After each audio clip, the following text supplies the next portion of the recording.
নমস্কাৰ বন্ধু বান্ধৱীসকল, আশা কৰোঁ আপোনালোক সকলোৱে ভালে কুশলে আছে। মোৰ ইউটিউব চেনেল মঞ্জু এছামিজ কিচেনত সকলোকে স্বাগতম জনাইছোঁ।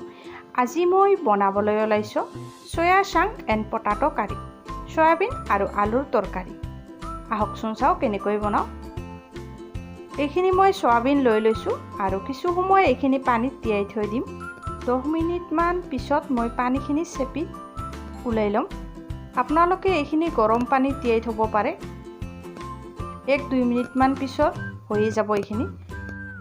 কেৰাহীত তেল দিছোঁ। তেলখিনি গৰম হোৱাত মই চয়াবিনখিনি দি দিছোঁ। এইখিনি মই কিছু সময় ভাজি ল'ম।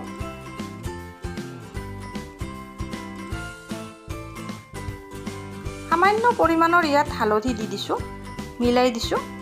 এইখিনি মোৰ হৈ গৈছে। এতিয়া এইখিনি মই নমাই থৈ দিম।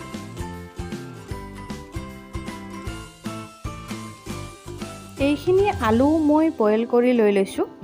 এইখিনিও মই অকণমান সময় ভাজি ল'ম।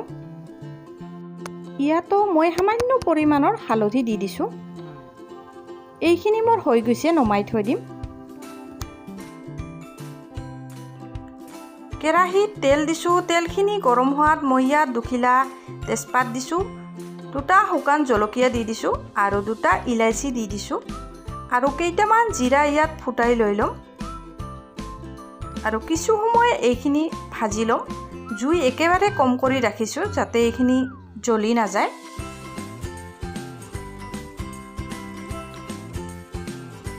ইয়াত দিবৰ কাৰণে মই এটা মছলা তৈয়াৰ কৰি লৈছোঁ।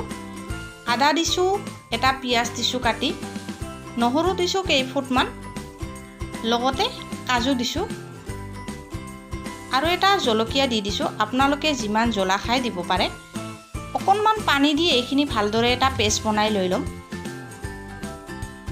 এতিয়া মই এইখিনি কেৰাহীত দি দিম আৰু 10 পৰা 15 মিনিট এইখিনি ল' ফ্লেমত ভালদৰে ভাজি লৈ ল'ম। এটা কথা সদায় মন কৰিব, আমি মছলাখিনি যিমানেই ভাজোঁ খাবলৈ তৰকাৰীখন সিমানেই সোৱাদ হয়।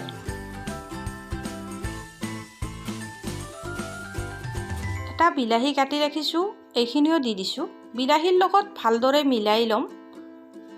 এতিয়া মই শুকান মছলাখিনি দি দিছোঁ। ধনিয়া গুড়ি দিছোঁ, জিৰা গুড়ি দিছোঁ, গৰম মছলাৰ গুড়ি দিছোঁ, লগতে অকণমান জলকীয়াৰ গুড়িও দি দিছোঁ। শুকান মছলাখিনিৰ লগত এইখিনিও ভালদৰে ভাজি ল'ম। ইয়াত আপোনালোকে অকণমান পানী দিব পাৰে যদিহে শুকাই যায়।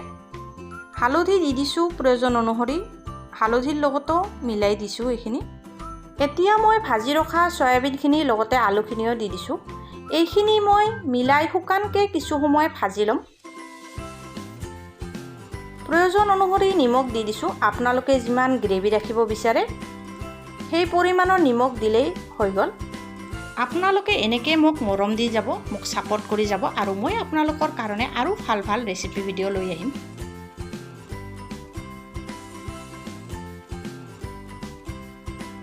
এতিয়া মই ইয়াত পানী দি দিছোঁ। মই ইয়াত গৰম পানী দি দিছোঁ আৰু ভালদৰে উতলিবলৈ দি দিম। যিসকলে মোৰ চেনেলত নতুনকৈ আহিছে, প্ৰথমবাৰৰ কাৰণে মোৰ এই ৰেচিপি ভিডিঅ'সমূহ চাই আছে, সেইসকলে যাতে মোৰ চেনেলটো ছাবস্ক্ৰাইব কৰি লয় আৰু কাষতে থকা বেল আইকনটো প্ৰেছ কৰি অল কৰি দিয়ে, যাতে আহিবলগীয়া ভিডিঅ'ৰ ন'টিফিকেশ্যনসমূহ পাই থাকে। একেবাৰে শেষত 2টা কেঁচা জলকীয়া কাটি দি দিছোঁ আৰু অকণমান জালুকৰ গুড়ি দি দিছোঁ, লগতে মান ধনিয়াৰ পাত কেইখনমানো দি দিছোঁ। আপোনালোকৰ লগত যদি ধনিয়া থাকে ধনিয়াও দিব পাৰে। এইখিনি মোৰ হৈয়ে গৈছে। এতিয়া এইখিনি নমাই থৈ দিম। আপোনালোকে যদি চয়াবিনৰ কিবা নতুন ৰেচিপি বনাম বুলি ভাবি আছে, এনেকৈ এবাৰমান ট্ৰাই কৰিবচোন। ঘৰত থকা মানুহখিনিয়ে খাই খুবেই ভাল পাব আৰু মোক কমেণ্ট কৰিব যে আপোনালোকৰ কেনে লাগিল। মোৰ এই ৰেচিপিটো চাই আপোনালোকৰ কেনে লাগিল নিশ্চয় জনাব আৰু যদি ভাল লাগিল লাইক কৰিব, শ্বেয়াৰ কৰিব, কমেণ্ট কৰিব, লগতে ছাবস্ক্ৰাইব কৰিব বুলি আশা থাকিল। মোৰ এই ৰেচিপি ভিডিঅ'সমূহ চোৱাৰ কাৰণে আপোনালোকক বহুত বহুত ধন্যবাদ থাকিল।